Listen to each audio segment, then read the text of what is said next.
जय श्री कृष्ण दोस्तों, life style with God में आपका स्वागत है। दोस्तों, अर्जुन ने कुल के नाश और मित्र द्रोह से होने वाले पाप से बचने के लिए युद्ध न करना ही उचित बतलाया है। और कुल के नाश से कौन कौन से दोष उत्पन्न होते हैं, इस पर अर्जुन कहते हैं कि कुलक्षये प्रणश्यन्ति कुल धर्मः सनातनः धर्मे नष्टे कुलम कृत्स्न मधर्मो अपि भवत्युत। पहले अध्याय के 40वें श्लोक में अर्जुन भगवान श्री कृष्ण से कहते हैं कि कुल के नाश से सनातन कुल धर्म नष्ट हो जाते हैं। धर्म के नाश हो जाने पर संपूर्ण कुल में भी पाप बहुत अधिक फैल जाता है। यहाँ पर पहले यह समझते हैं कि सनातन कुल धर्म किन धर्मों को कहते हैं और कुल के नाश से उन धर्मों का नाश कैसे हो जाता है। अपने अपने कुल में परंपरा से चली आती हुई शुभ और श्रेष्ठ मर्यादाएं हैं, जिनसे सदाचार सुरक्षित रहता है। कुल के स्त्री पुरुषों में अधर्म का प्रवेश नहीं हो सकता। उन शुभ और श्रेष्ठ कुल मर्यादाओं को सनातन कुल धर्म कहते हैं। कुल के नाश से जब इन कुल धर्मों के जानने वाले और उनको बनाए रखने वाले बड़े बूढ़े लोगों का ही अभाव हो जाता है, तब शेष बचे हुए बालकों और स्त्रियों में ये धर्म स्वाभाविक नहीं रह जाते। क्योंकि जब बड़े बूढ़े लोग ही नहीं रहेंगे जो हमें सदाचार, अच्छी मर्यादाएं सिखा रहे हैं, तो बच्चों में ये गुण कैसे आएंगे। धर्म का नाश हो जाने पर संपूर्ण कुल में पाप भी बहुत अधिक फैल जाता है। इस कथन का भाव यह है कि 5 ऐसे हेतु हैं जिनके कारण मनुष्य अधर्म से बचता है और धर्म को सुरक्षित रखने में समर्थ होता है। पहला, ईश्वर का भय। दूसरा, शास्त्र का शासन। तीसरा, मर्यादाओं के टूटने का डर। चौथा, राज्य का कानून। और 5वां, शारीरिक और आर्थिक अनिष्ट की आशंका। इनमें ईश्वर और शास्त्र सर्वथा सत्य होने पर भी वे केवल श्रद्धा पर ही निर्भर करते हैं। राज्य के कानून प्रजा के लिए ही प्रधानतया होते हैं।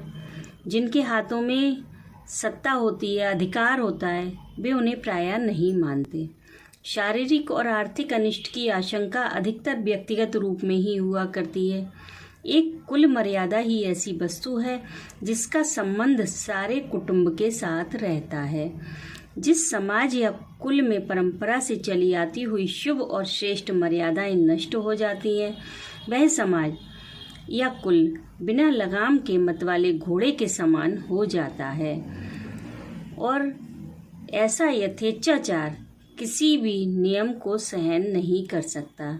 वह मनुष्यों को सर्वथा उद्दंड बना देता है। जिस समाज में मनुष्यों में इस प्रकार की उद्दंडता आ जाती है, उस समाज या कुल में स्वाभाविक ही सर्वत्र पाप छा जाता है। इस प्रकार जब समस्त कुल में पाप फैल जाता है, तब क्या होता है, इस पर अर्जुन अब उसे बतलाते हैं। अधर्मा भी भवात् कृष्ण प्रदुष्यन्ति कुलस्त्रियः स्त्रीषु दुष्टासु वार्ष्णे जायते वर्णसंकरः।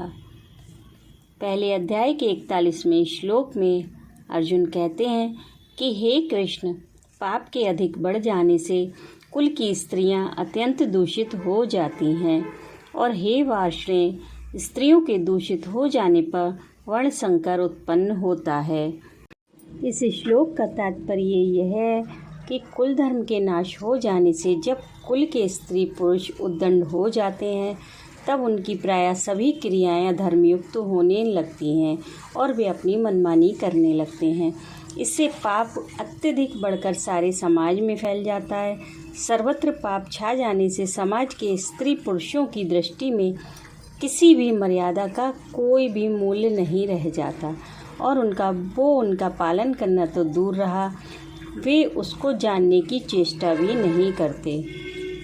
और कोई अगर उन्हें उसके बारे में बतलाता है तो वे उसका मजाक उड़ाते हैं या उससे द्वेष करते हैं। ऐसी अवस्था में पवित्र सती धर्म का, जो समाज धर्म की रक्षा का आधार है, अभाव हो जाता है। स्त्रीत्व का महत्व खोकर पवित्र कुल की स्त्रियां घृणित व्यभिचार दोष से दूषित हो जाती हैं। उनका विभिन्न वर्णों के पर पुरुषों के साथ संयोग होता है। माता और पिता के भिन्न भिन्न वर्णों के होने से जो संतान उत्पन्न होती है वह वर्ण संकर होती है। इस प्रकार सहज ही कुल की परंपरागत पवित्रता बिल्कुल ही नष्ट भ्रष्ट हो जाती है। जय श्री राधे।